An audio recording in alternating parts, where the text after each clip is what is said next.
Homage to the Buddha, the Dhamma, and the Sangha. One of the things that happens as we start to penetrate the Buddha's teachings is this idea that when we are born, we are subject to old age, sickness, and death. It is one of the fundamental things that the Buddha always teaches on. And in teaching that, what we come to realize is that with birth always comes aging and death. Paṭiccasamuppāda, the dependent origination. And so when it comes to birthdays and our traditions around celebrating birthdays, around how we view birthdays, it seems only natural as the path begins to develop, as we start to truly understand what the Buddha is instructing us, that there's a need to recalibrate our view on birthdays. So what does that mean? Well, think about how we view birthdays right now, or traditionally how we view birthdays. And the view on birthdays is always that it's something to celebrate. And when we're young, we're given birthday parties, even when we're still a baby and we turn 1 year old. The natural thing that comes is for parents to celebrate the birth of their baby. And then as time goes on, it becomes this ritual. Every year on our birthday, we get a party, we gather family and friends, and we celebrate. But the really important thing is to understand what is it that we're actually celebrating. So most of the time, where it leads to is always reinforcing the sense of me, the sense of me and mine. It's my birthday. It's all about me. All the presence, all the attention comes to me. Think about that. When you take in the Buddha's teaching and then you look at this celebration of me, there's something that fundamentally starts to crack open. So when we understand from the Buddha's teaching of the First Noble Truth, the First Noble Truth of suffering, if there is birth, it is dukkha. If there is aging, there is dukkha, because birth leads to aging. If there is sickness, there is dukkha. Sickness in the body, sickness in the mind. And then we know that the only predicament for us is death. All of us, all living beings. So death is dukkha. So even just these first few terms in the First Noble Truth, jati, jara, vyādi, maranam. And then of course the Buddha goes on to say that there is sorrow, lamentation, pain, sadness, despair, separation from what is loved, united with what is not loved or displeasing, and we don't get what we want. We don't get to control this existence. It comes to an end. With arising, there is passing away. And so we know that one of the meditations is always that if it is unlasting, if it is subject to change, so aging, then there is dukkha, there is painfulness in change. If there is painfulness in change, is it worth taking as me and mine? And the answer is no. So we don't want to reinforce that this is me and mine. We don't want to misapprehend that these 5 aggregates is me and mine. So the celebration of birthdays, it conflicts, it collides. You can't really celebrate something that is subject to old age, sickness, and death. So the question that also arises is, but aren't we celebrating aging? Like, every year we age, and so with the birthday we're celebrating aging. Now, when you truly understand aging is graying of the hair, losing the tightness in the skin, body starting to bend, lacking energy. Slowly the faculties start to age. And when you're young, you don't really see it so much, but you still see it. But as you get older, you really start to see these things. You can't see so well, you can't hear so well, you can't taste so well. Even the way that one holds up the body, it's different. It starts to be troublesome. So when you look at it that way, and you celebrate birthdays with the exuberance really comes from the wrong view, that you misapprehend. And you know that you misapprehend when someone asks you, particularly as you really start to age, you make fun in a way by deflecting aging, by saying, I'm 21 again. It's all good. Nothing to see here. Everything's great. Everything still works really well. And we often try to cover up the pain of aging, the pain of another year goes by. And so there's something that needs to be investigated, contemplated. And for those that are traveling along the path, maybe a little further, it probably resonates, because you know you can't celebrate it in the same way. It doesn't make sense to you, particularly from Buddha's teachings. And so the question then comes, so how do you honor the birthday? And I think that's a very good place to really investigate and contemplate and talk about.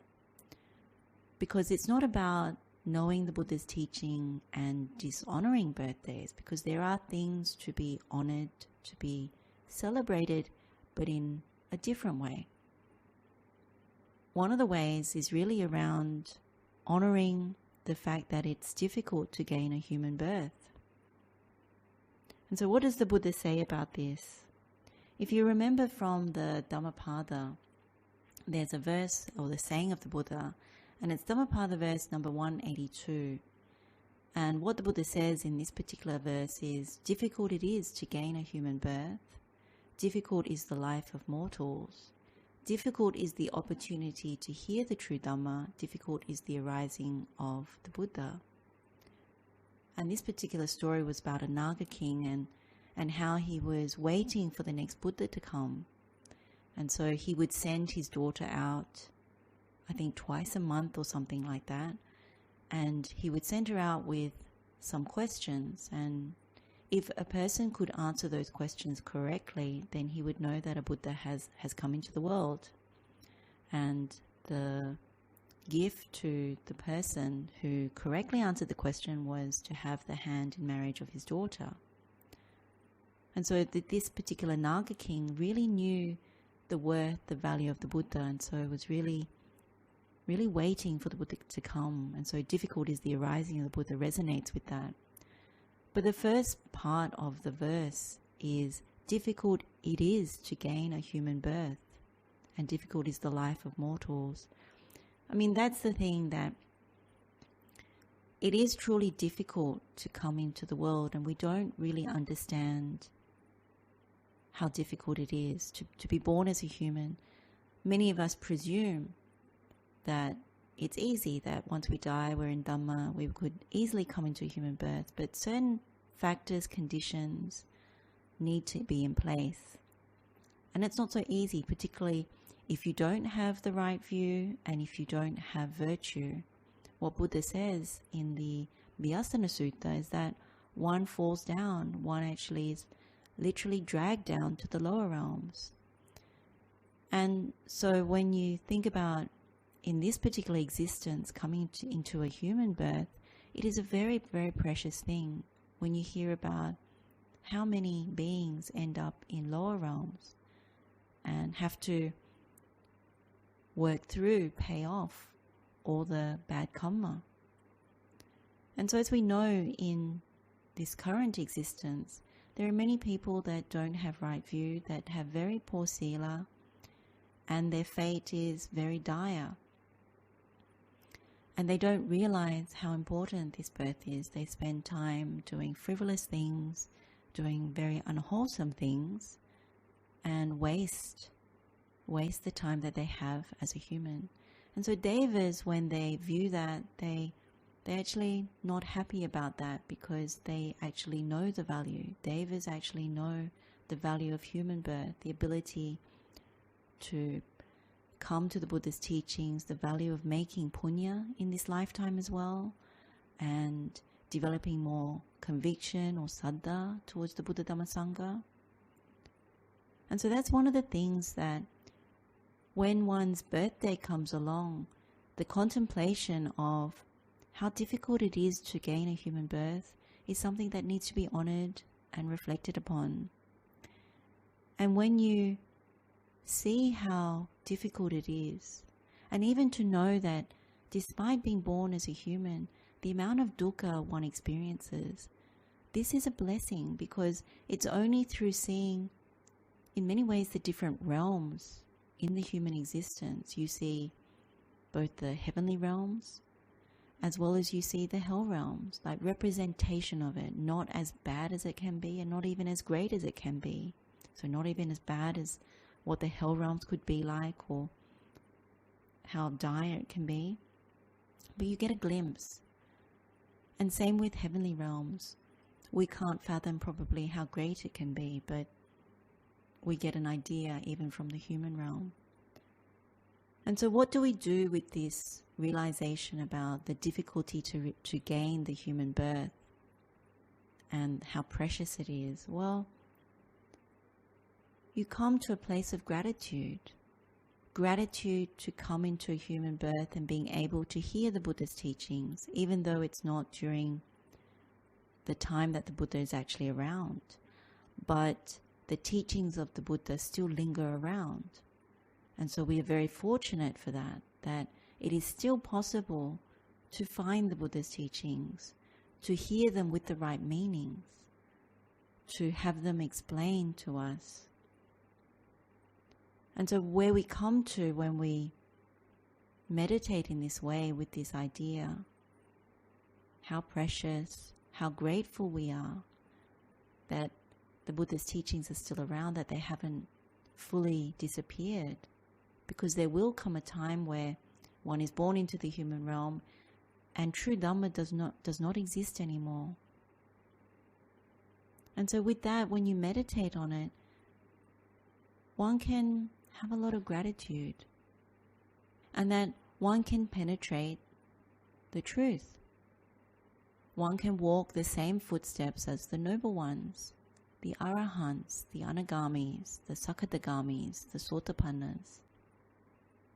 That there are still people encouraging us to enter the stream and to develop the path and fruit further. So that's one of the ways of honoring birthdays, recalibrating it so that you really investigate and come to that understanding, the preciousness of this birth, the understanding that with the preciousness of this birth, there is aging, there is sickness, and then there is death. So we don't want to waste the time. And with every birthday we age. We don't know for sure how long we will last.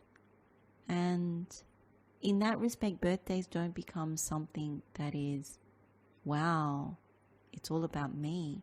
It becomes something that goes, how am I using my time outside of the responsibilities to my family and to my loved ones and to earn a living and to do all those things? Outside of that, how much time am I spending really making the most of this and honoring the Buddha's teachings? Because I think when it comes to birthdays, there is a deep, profound connection to the Buddha.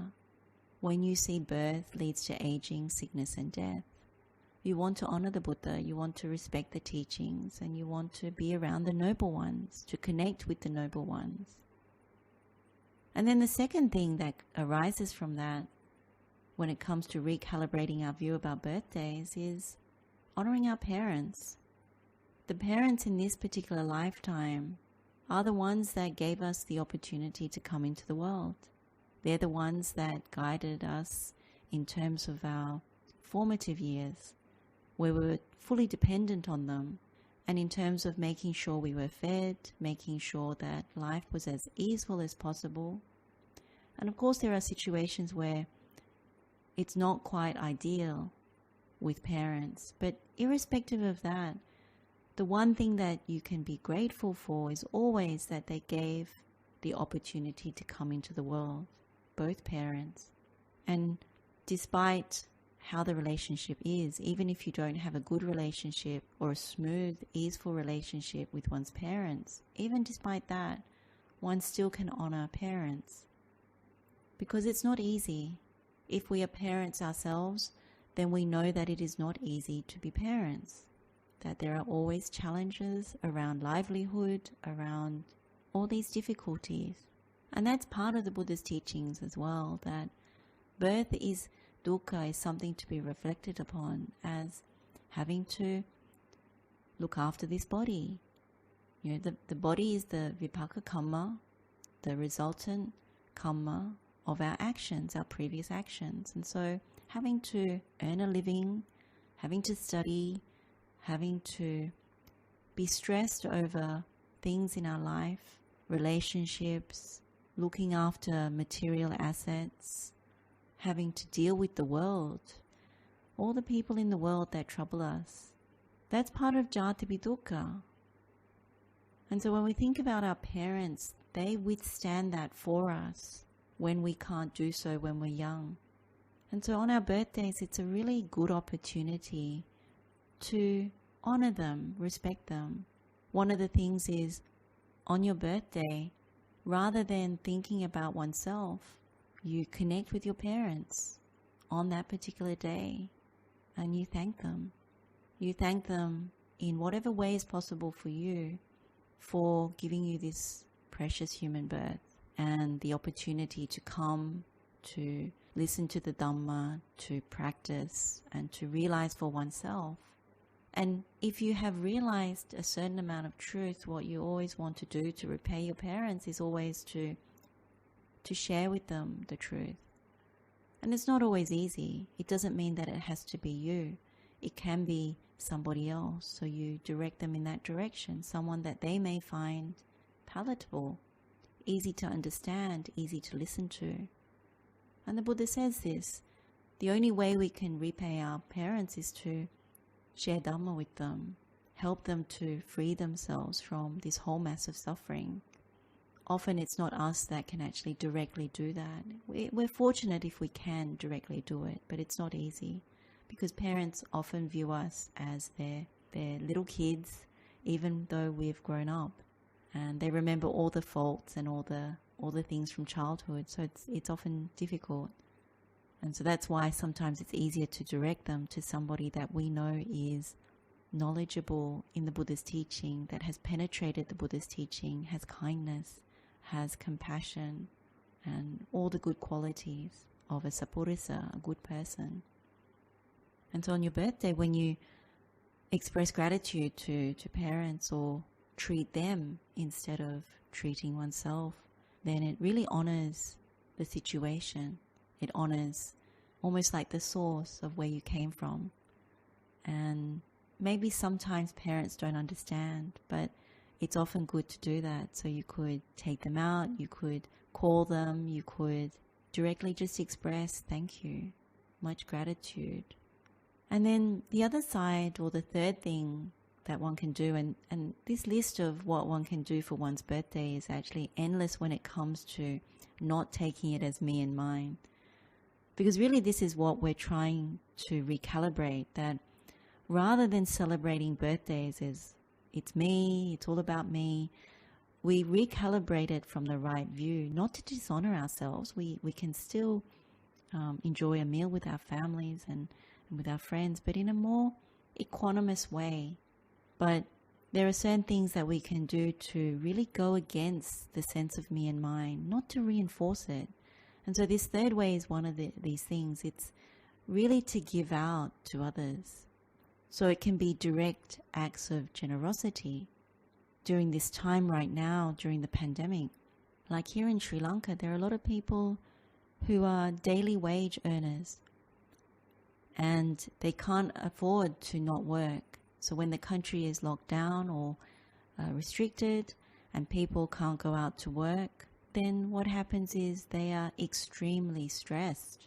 And of course, people that have other jobs are also extremely stressed because of debt and things of that nature, and certain plans fall through and certain commitments are still there. But in the case of daily wage earners, it's particularly dire because what they do is they go out to particular shops and they ask for credit. And they say, can you spot me this so I can buy, essential groceries? And so when that's the case, at some point during the lockdown, they can no longer have any more extension of credit because the shop owners, as you would expect, can't extend more than something for each person. So if they have 50, 100 people looking for credit to purchase essential items, then there comes a point where they have nothing. And you can't go out and pawn things. You can't essentially convert anything to cash to actually pay for food to survive. And so when you know that, and this differs, this is the situation in Sri Lanka, but there are different scenarios similar across the world. You hear about food banks and you hear about people needing to use food stamps and all those kinds of things. And you realize how bad it really is. And so on your birthday, it's a really good idea to plan ahead. Order groceries online for people you know that are struggling. When someone comes to your gate or to your door or someone on the street asks you for money, maybe don't doubt that they really need something. If you don't want to give money, then go and buy something. Buy a roll, a bun, something to eat and give it to them. And there's something very lovely about that because it delights the mind. It brings joy to the mind when you give something that you would have spent on yourself and you give it to somebody else. It's a very good practice of giving up. Ultimately, we give up tanha, the craving for sensual pleasures. And as you give it, you can have that in your mind. This is part of my resolve, my determination, and what I can do as moving in the direction of giving up tanha towards sensual pleasures. And don't give more than you can afford. Give what you find is comfortable for you. And make sure you don't feel resentment from what you give. Give what you don't regret giving. And that is something that is extremely wholesome. It's very good. What's really important is that it doesn't really matter what you do as long as it's something that helps another or contributes to something that is quite wholesome. So it can be on a small or large scale. So for some people it might be volunteering at the food bank, volunteering at the hospital, volunteering at a hospice. Or it could be something as simple as something that's right in front of you. Someone needs help at work. Someone is collecting money for something and you contribute. From the perspective of Buddha Dhamma Sangha, it could be offering Sanghadana, it could be contributing your time, your labor towards building a kuti, or helping to repair different places in the monastery, or it could be offering travel in terms of taking a Sangha member to the doctor. There are many different kinds of things that can be done, but you get the idea that you go out of your way in order to help others. And when this starts to become embedded in your practice, then a lot of things start to develop in a very wholesome way, in a way that one's ability to progress improves. The other thing to say is that one of the dangers is to claim as me and mine the good deeds that one does. So quite often one of the traps is to say, I did this and I did that, and in a way you're commending yourself as me and mine. And so part of generosity and giving is not to claim, it's to just be very conscious of doing good, sharing the merit of good deeds, but doing our best not to claim these things. And of course there's always the sharing of Dhamma, and again, even with the sharing of Dhamma, not to claim it as I taught you this, I did this, and all that. So in everything that we do, when it comes to birthdays, when it comes to giving, all our actions in the world, it's important not to reinforce me and mine. When kids are young in Sri Lanka, for some families, they would give to orphanages or give to old people's homes. Sometimes it would be ice cream to all the kids in the orphanage, or it would be food to old people's homes, just the amount of joy, and also the learning that one can start with when you're young. And so a lot of young children, listening to this would resonate because they know this is what their parents have encouraged, or if you're older and you know this is what your parents used to help you with. It's an extremely wholesome thing. And so you go through life knowing that you can do these things for one's birthday. It's not necessarily about yourself. That a portion of it is celebrating your birthday, and a portion of it is actually celebrating it in this other way. And so there's something really profoundly skillful and good about it. And so when we recalibrate this idea about how we celebrate birthdays, what we're really saying is, don't reinforce me and mine, because it's conflicting with what we're learning in the Buddha's teaching. And so if we want to take our friends and our family out for a meal, do so. That's fine. You honor your friends and your family for supporting you really through this passage of life. We are dependent on our friends and family, on our community. So when you think about parato, this characteristic that we look at in the Sīlavanta Sutta, so parato is really about dependency. We are dependent on others throughout this life. When you think about the food supply, we're dependent on others. So in this way, when we think about our friends and family and we take them out for a meal, on our birthdays, this is a good thing. We honor them as well. So this is a number of ways that come to mind. There are more, but these are a few simple ways that come to mind about really the importance of recalibrating. And by recalibrating is to remove wrong view, not reinforce it, and to correct the view, so that when it comes to birthdays, we simply honor the birthday, look at the things that make the birthday skillful, and not reinforce me and mine, this atta quality. Atta always wants to glorify, big itself up, say it's in control, make more of itself. That's where atta comes from, the perception, the thoughts, the views. But when this body is not lasting, subject to change, aging, subject to sickness, there is dukkha, all the different types of dukkha. In that respect, if we understand this, then we don't want to reinforce me and mine. And so that is what it's about, that really start to investigate, recalibrate our view around birth, a view around birthdays. And in this way, it supports our path. It doesn't conflict with our path. It doesn't destroy our path. The wise person reflects wisely. The foolish person glorifies birthdays and glorifies it to reinforce me and mine. The other way of thinking about it is the Arahants would not celebrate in this way. And I think the other thing that arises is when you really connect with the Arahants and the way that they would behave, then you feel shame if you overindulge, if you glorify yourself, because this is not something that is practiced on this path by the noble ones. And you never saw the Buddha celebrating his birthday or the noble Arahants. You don't read about that in the suttas, that every time they have a birthday they celebrate. Instead, what you find is there's a lot of renunciation, there's a lot of correcting of view, a lot of developing the Noble Eightfold Path.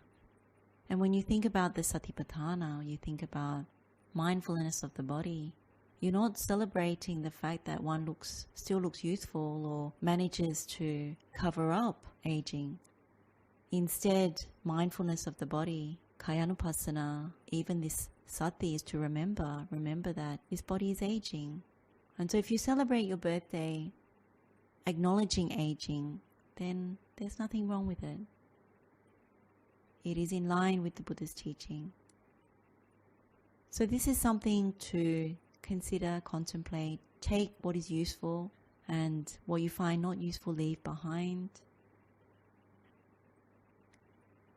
Blessings of the Triple Gem to all of you. Wishing you all well. Teruan Saranai.